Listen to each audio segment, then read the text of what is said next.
Hello friends, Radhe Radhe. कैसे हैं आप सब।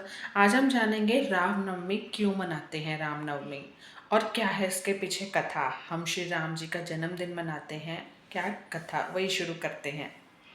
जो आपको पता है कि हमारी संस्कृति धार्मिक परंपराओं में हर साल चैत्र मास के शुक्ल पक्ष की नवमी तिथि को रामनवमी के रूप में मनाते हैं। तो क्योंकि इस दिन भगवान राम जी का जन्म हुआ था और इस दिन का जो हमारे हिंदू धर्म में बहुत महत्व है। ये दिन न केवल एक पर्व है बल्कि धर्म, मर्यादा और आदर्श जीवन के प्रतीक भगवान राम के जन्म का पावन अवसर है। लेकिन क्या आपने कभी सोचा है कि भगवान राम का जन्म नवमी तिथि को क्यों हुआ, क्या कथा है और इनके पीछे क्या महत्व है, क्या चीज़ें जुड़ी हुई हैं। जिस तरह हम श्री राम जी के जीवन से अपरिचित नहीं है, हमें उनका रामायण पढ़ते हैं, सुनते हैं, कथा कहानियाँ हमें पता है। लेकिन हिंदू धर्म के प्रमुख ग्रंथ रामायण के अनुसार क्या कि अयोध्या में राजा दशरथ की कोई संतान नहीं थी, तो इस कारण बहुत चिंतित रहते थे। संतान प्राप्ति के लिए उन्होंने महर्षि वशिष्ठ की सलाह पर पुत्र का मेष्टि यज्ञ का आयोजन किया। यज्ञ के पूर्ण होने पर अग्निदेव प्रकट हुए और उन्होंने राजा दशरथ को दिव्य खीर प्रदान की। यह खीर उनकी 3 रानियां कौशल्या, कैकेयी और सुमित्रा को दी। समय आने पर तीनों रानियों ने पुत्रों को जन्म दिया। रानी कौशल्या से भगवान राम का जन्म हुआ, रानी कैकेयी से भरत का जन्म हुआ और रानी सुमित्रा से लक्ष्मण और शत्रुघ्न का जन्म हुआ। मान्यता है कि भगवान राम का जन्म चैत्र शुक्ल पक्ष की नवमी तिथि को मध्यरात्रि यानी कि दोपहर में हुआ था। भगवान राम के जन्म का समय केवल धार्मिक नहीं बल्कि ज्योतिष दृष्टि से भी महत्वपूर्ण है। वाल्मीकि रामायण के अनुसार भगवान राम का जन्म चैत्र माह के शुक्ल पक्ष की नवमी तिथि को पुनर्वसु नक्षत्र कर्क लगन और कर्क राशि में हुआ था। तो उस समय 5 प्रमुख ग्रह जैसे सूर्य, मंगल, बताया जाता है कि बृहस्पति, शुक्र, शनि अपनी उच्च राशियों में थे। जैसे शनि तुला में था, तो एक अत्यंत दुर्लभ और दिव्य महायोग था जो किसी दिव्य आत्मा के रूप का जन्म का संकेत होता है। तो इसलिए भगवान राम का जन्म नवमी के दिन होना एक संयोग नहीं बल्कि एक दिव्य योजना मानी जाती है। भगवान राम के जन्म पे हम उनको याद करते हैं। कथा कहानी रामायण का पाठ होता है घर में।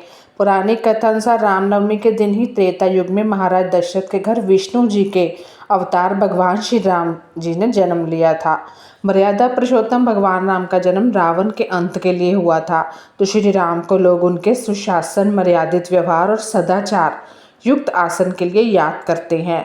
तो काफ़ी भारत के काफ़ी शहरों में, इलाकों में, मतलब जैसे उत्तर भारत में भी ये त्यौहार मनाया जाता है रामनवमी का बहुत धूमधाम से। तो पुराणों में वर्णन है कि श्री राम का जन्म त्रेता युग में हुआ और उस समय राक्षसों का अत्याचार बहुत था। विशेषकर रावण ने देवताओं को भी परेशान कर रखा था। तो देवताओं ने ब्रह्मा जी की शरण ली। ब्रह्मा जी ने कहा कि केवल विष्णु ही रावण का वध कर सकते हैं। तब देवताओं ने विष्णु जी की स्तुति की और विष्णु जी के वरदान दिया कि वह दशरथ के पुत्र के रूप में अवतरित होंगे और रावण का संहार करेंगे। तो इस प्रकार श्री राम का जन्म केवल एक राजकुमार के रूप में नहीं बल्कि धर्म की रक्षा, राक्षसी शक्तियों के विनाश और मर्यादा की स्थापना के लिए हुआ है। जन्म के समय अयोध्या सज धज गई थी। रामनवमी के दिन पुराणों अनुसार विशेष पूजा अर्चना की गई। राजमहल में उत्सव मनाया गया, लोगों ने दीप जलाए। भगवान राम की मूर्ति चित्र के समक्ष दीप जलाए जाते हैं। रामायण का पाठ किया जाता है।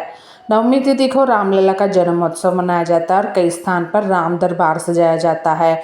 भजन कीर्तन होते हैं और कुछ जगह पर राम नवमी पर कलश स्थापना और राम कथा का भी आयोजन होता है। जब राम जी का जन्म हुआ था तो ब्राह्मणों ने मंत्र जाप किए थे और दान दक्षिणा बांटी थी, मिठाई बांटी गई थी। पूरे शहर में हर्षोल्लास का मौसम था। अब बात करते हैं भगवान राम जी के व्रत कथा जो रामनवमी की है। पौराणिक कथा अनुसार भगवान राम, माँ सीता और लक्ष्मण वनवास के दौरान जब जंगल में घूम रहे थे तो कुछ देर बाद थकान महसूस करने पर भगवान राम ने थोड़ा विश्राम करने का विचार किया। विश्राम स्थल की तलाश के दौरान उन्हें एक बुढ़िया की कुटिया दिखाई दी। इस कुटिया में जब राम, सीता और लक्ष्मण पहुंचे तो देखा कि वह सूत कात रही थी। जैसे ही बुढ़िया ने देखा तो आओ भगत में लग गई, विश्राम करने को कहा। इसके साथ ही भगवान राम, सीता और लक्ष्मण को भोजन करने का आग्रह किया। इस पर भगवान राम ने बुढ़िया से कहा कि मेरा हंस भूखा है, पहले इसके लिए 2 मोती दे दो ताकि इसके बाद मैं भी भोजन कर सकूं। लेकिन बुढ़िया तो बहुत गरीब थी और बहुत ही लाचार थी। लेकिन बुढ़िया ने काफ़ी में, क्योंकि उसके पास मोती तो नहीं थे, दौड़ी तो भागी दौड़ी राजा के पास आई और उनसे उधार में मोती मांगे। क्योंकि राजा जानता है कि बुढ़िया 2 मोती वापस लौटाने में सक्षम नहीं है, तो उन्हें इनकार कर दिया। कई बार अनुरोध करने के बाद राजा ने बुढ़िया पर तरस खाकर उसे मोती दे दिए। बुढ़िया ने हंस को मोती खिला दिया, जिसके बाद भगवान राम ने भी भोजन ग्रहण किया। भोजन ग्रहण करके भगवान प्रसन्न होकर बुढ़िया के आंगन में एक मोतियों का पेड़ लगा गए। इस तरह भगवान राम अपनी दयालुता दिखा गए। वो कहते हैं ना कि ईश्वर, हम सोचते हैं कि हमारे लिए ये चीज़ें क्यों हुई, क्यों नहीं हुआ, लेकिन भगवान के और ही प्लान होते हैं। एक बार पेड़ से मिले मोती को बुढ़िया समेट कर राजा के पास गई। हैरान राजा ने पता किया कि आखिर बुढ़िया के पास इनसे मोती कहाँ आए, तो राजा को मालूम हुआ कि बुढ़िया के आंगन में पेड़ है। जिसके बाद राजा ने वह पेड़ ही अपने आंगन में मंगवा लिया। लेकिन राजा के आंगन में आते ही पेड़ पर कांटे उगने लगे। एक दिन उस पेड़ का एक कांटा रानी के पैर में चुभा। राजा परेशान होकर दोबारा वह पेड़ बुढ़िया के आंगन में लगवा गया। प्रभु श्री राम की कृपा से पेड़ में फिर से मोती लगने लगे। तो अब जब पेड़ में मोती गिरते गिरते, तो बुढ़िया उसे उठाकर प्रभु के प्रसाद के रूप में सबको बांट देती थी।